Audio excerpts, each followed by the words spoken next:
सुदूर एक गांव में मोहन नाम का पहलवान रहता था, जिसके पास 5 भैंसें थीं। दिन भर भैंसों की देखभाल करना और उनका दूध पीना ही मोहन की दिनचर्या थी। भैंसों का दूध पीते रहने के कारण वह काफी बलवान हो गया था। मोहन अपने बचाव और सहारे के लिए एक लोहे की छड़ हमेशा साथ रखता था। इस कारण कोई भी मोहन को एक बार देख लेता तो उसकी हृष्ट पुष्ट काया व शक्तिशाली शरीर को देखकर डर जाया करता था।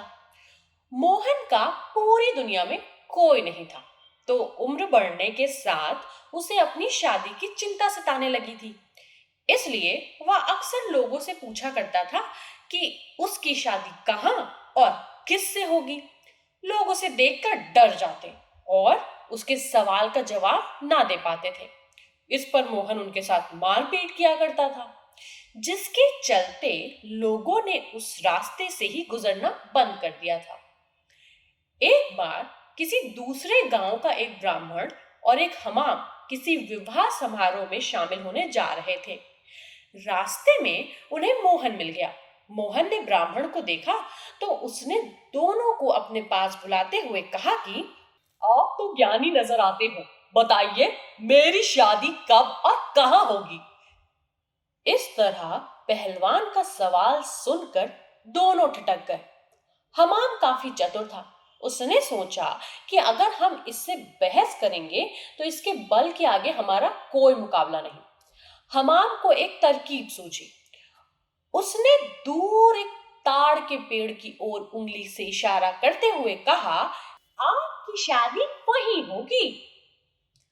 हमाम की बात सुनकर मोहन फूला नहीं समाया और प्रसन्न होकर उसने अपनी 5 भैंसों को दोनों को दान में दे दिया और ताड़ के पेड़ की दिशा में चल पड़ा।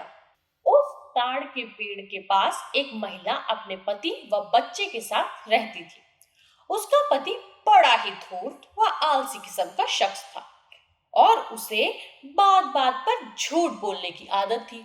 इस वजह से वह महिला अपने पति से बेहद परेशान रहती थी। काफी दूर तक पैदल चलने के बाद जब मोहन ताड़ के पेड़ के पास पहुंचा तो वह औरत घर के बाहर निकली। घर के आंगन में प्रवेश करते हुए मोहन लड़खड़ाकर गिर पड़ा और उसका एक हाथ औरत के गाल पर तमाचे की तरह लग गया। औरत को लगा कि पहलवान जरूर उसके पति को जानता होगा। अपने एक हाथ से गाल मलते हुए औरत ने पहलवान को अतिथि कक्ष में बैठने के लिए कहा और उसे जलपान कराने लगी। इतने में औरत का पति वहां पहुंच गया। एक पराये मर्द के साथ अपनी पत्नी को देखकर वह गुस्से से मोहन की ओर इशारा कर पत्नी से पूछने लगा, ये शख्स कौन है? औरत ने डरते हुए कहा कि उसे लगा वो परिचित है, इसलिए उसने उसे भीतर आने दिया। अपनी पत्नी की बात सुनकर वह शख्स और भी क्रोधित हो गया और लड़ने के लिए मोहन की ओर झपका। शख्स को रोकने के लिए मोहन ने अपने लोहे की छड़ उसके सिर पर रख दी, जिससे वह आदमी वहीं मर गया। ये सब दृश्य देखकर उसकी पत्नी रोने लगी। माहौल को देखकर पहलवान वहां से जाने लगा तो उस औरत ने मोहन को रोक लिया और कहने लगी कि मेरे पति के अलावा घर में कमाने वाला कोई नहीं था और उनकी मृत्यु के बाद अब तुम्हें हमारे साथ ही रहना होगा। इसके बाद मोहन उस औरत के साथ उसी घर में रहने लगा। मोहन को भैंसों का दूध पीने के अलावा कोई काम नहीं आता था।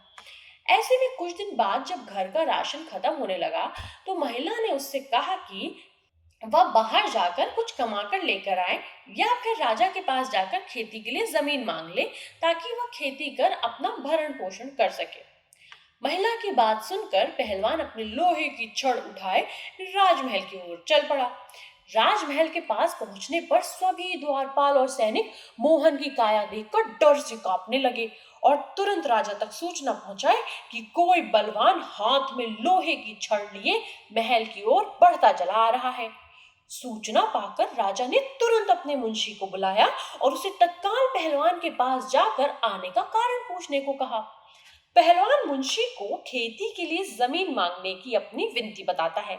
संदेश लेकर राजा के पास पहुंचने पर राजा पहलवान को ढेर सारी जमीन देने का आदेश देता है। मुंशी बेहद चतुर होता है, तो वह राजा द्वारा पहलवान को दी गई अधिकांश जमीन स्वयं के लिए रखकर मोहन को कब्रिस्तान के पास एक बंजर जमीन का छोटा सा टुकड़ा दे देता है, जिसे पाकर पहलवान खुशी खुशी वापस लौट जाता है। उस बंजर जमीन के बीच में एक पीपल का पेड़ होता है, जिस पर भूतों का बसेरा होता है। जमीन को फसल उगाने योग्य बनाने के लिए जब पहलवान जुताई शुरू करता है, तो पेड़ के कारण उसे खेत जोतने में परेशानी आने लगती है। मोहन उस पेड़ को उखाड़ने की ठान लेता है और अपनी लोहे की छड़ से उस पर प्रहार करता है, जिससे करीब 150 भूत पेड़ से नीचे गिर जाते हैं और गुस्से से पहलवान की ओर लड़ने के लिए दौड़ते हैं। पहलवान अपनी छड़ से सभी भूतों के छक्के छुड़ा देता है। पहलवान से जीतना असंभव जानकर भूत मोहन के सामने पेड़ ना काटने की गुजारिश करते हैं। भूतों ने कहा, यह हमारा घर है, हम कई साल से यहाँ रह रहे हैं, हमारे घर को मत उजाड़ो। भूतों ने इसके बदले खेतों में काम कर उपज मोहन के घर पहुंचाने का प्रस्ताव रखा। मोहन को भूतों पर दया आ जाती है और वह उनका प्रस्ताव स्वीकार कर घर चला जाता है। इसके बाद से भूत समय समय पर पहलवान के घर हर फसल पहुंचाने लगे। एक बार उन भूतों का गुरु उनसे मिलने आता है। सभी भूतों को दुबला पतला व कमजोर देखकर वह उनकी दुर्दशा का कारण पूछता है। भूतों से पूरा वृतांत सुनकर गुरु पहलवान को सबक सिखाने की ठानता है और उसके घर की ओर चल पड़ता है। भूतों का गुरु एक बिल्ली का रूप धारण कर पहलवान पर हमला करने की योजना बनाता है।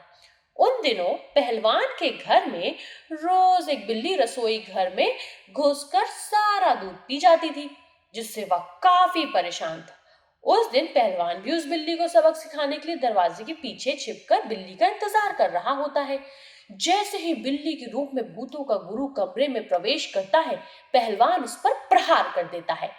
पहलवान के प्रहार से भूतों के गुरु की कई हड्डियां टूट जाती हैं और वह अपने असली रूप में आकर अपनी जान बख्शने का निवेदन करने लगता है।